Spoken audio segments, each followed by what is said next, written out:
Taiwan produces over 60% of the world's semiconductor foundry output. If that supply is disrupted, global technology production does not slow. It stalls. If it closes, trade routes do not reroute smoothly. They fracture. And for China, Taiwan is not just an island. It is leverage, legitimacy, and strategic depth. Let's start with geography. Taiwan sits roughly 130 kilometers off the southeast coast of mainland China. Between them lies the Taiwan Strait. That body of water connects the East China Sea to the South China Sea.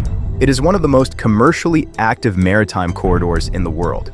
Taiwan's Ministry of Transportation and Communications reports thousands of commercial vessel movements through surrounding waters each year. Now zoom out. Taiwan's land area is approximately 36,000 square kilometers. China spans over 9.6 million square kilometers. On a map, Taiwan appears small, but its position is not small.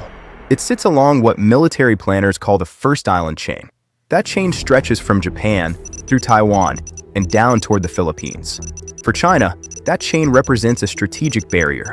For the United States and its allies, it represents a defensive perimeter. This is operational geography. Every naval movement in the Western Pacific must account for Taiwan's position. Now narrow the lens. At its narrowest point, the Taiwan Strait is roughly 130 kilometers wide.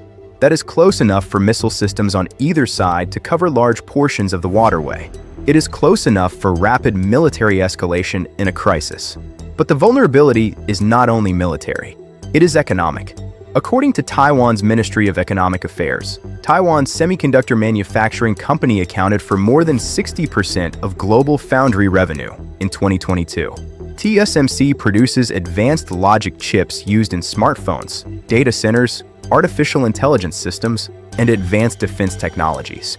The United States Department of Commerce has reported that the United States remains heavily dependent on imported semiconductors, including advanced chips manufactured in Taiwan. Pause on that. A relatively small territory, producing a disproportionate share of a critical global input.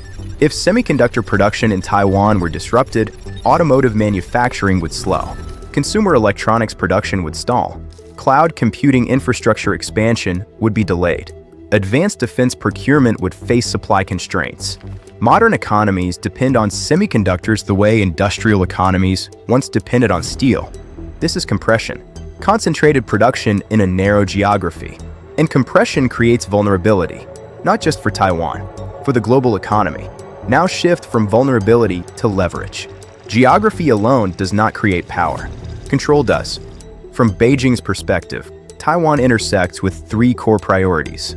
First, territorial integrity. The government of the People's Republic of China has consistently stated that Taiwan is part of China. This position is reiterated in official government documents, including China's 2022 White Paper on Taiwan. For the Chinese leadership, permanent separation would not simply be a diplomatic issue. It would challenge the state narrative of national unity. Second, military strategy.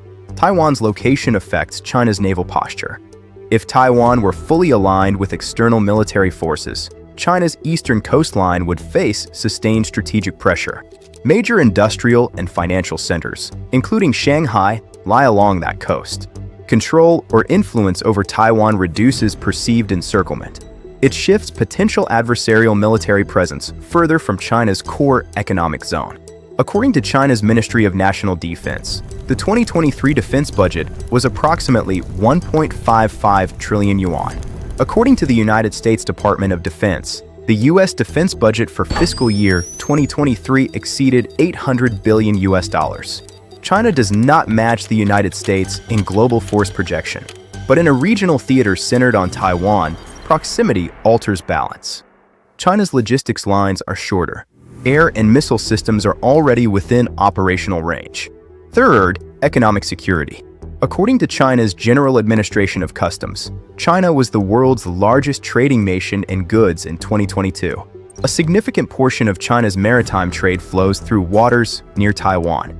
If those sea lanes were pressured during a crisis, China's export-driven economy would face disruption. So from Beijing's perspective, Taiwan is not optional. It is structural. Now consider Taiwan. According to surveys conducted by Taiwan's Mainland Affairs Council in recent years, A majority of respondents identify primarily as Taiwanese rather than Chinese. Political identity shapes strategic decisions. Taiwan's government has increased defense spending. According to Taiwan's Ministry of National Defense, the 2023 defense budget exceeded 580 billion new Taiwan dollars. Taiwan has invested in missile systems, naval platforms, and reserve mobilization reforms. Now consider the United States. The Taiwan Relations Act of 1979 provides the legal framework for U.S. engagement with Taiwan. According to the U.S. Department of State, U.S. policy is aimed at maintaining peace and stability in the Taiwan Strait. The United States has authorized arms sales to Taiwan under this framework. Each sale reinforces deterrence. Each sale also triggers diplomatic protest from Beijing. Now the dynamic becomes layered. China views Taiwan as territorial necessity and strategic depth. Taiwan views autonomy as political identity. The United States views stability as credibility. Three perspectives, one narrow corridor. Now consider escalation. Not sudden invasion, not immediate war, something slower. Structural tension. China's military modernization has accelerated over the past 2 decades. Official Chinese defense budget statements show consistent annual increases. The United States Department of Defense's annual reports to Congress on Chinese military developments describe expanding naval capacity, missile forces, and air power. Taiwan has adjusted in response. The United States has expanded regional coordination with allies, including Japan and Australia. Each exercise, each transit through the strait, each diplomatic statement adds friction. Markets respond quietly at first. Companies discuss supply chain diversification. The United States passed the CHIPS and Science Act in 2022, allocating significant funding to expand domestic semiconductor manufacturing capacity. This reflects recognition of concentrated risk. But semiconductor fabrication plants require years to build. They require specialized engineers, stable power grids, advanced equipment supply chains. Taiwan's dominance in advanced process nodes, particularly below 7 nanometers as of 2022, cannot be replicated quickly. So even as diversification begins, dependency persists. Now imagine prolonged instability. Shipping insurance premiums rise. Military aircraft intercepts become routine. Naval patrols increase.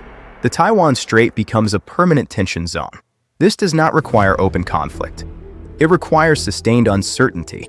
Uncertainty slows capital investment, raises borrowing costs, alters alliance calculations, encourages regional arms procurement.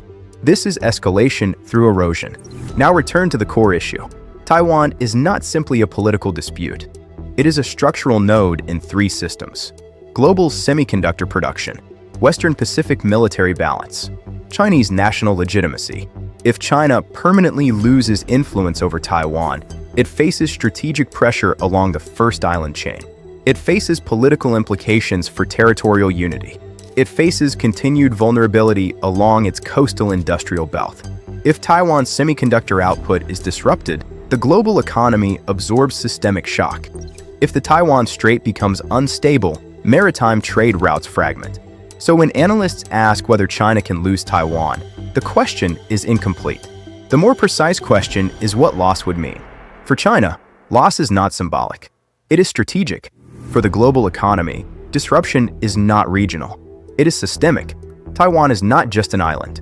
It is leverage embedded in geography.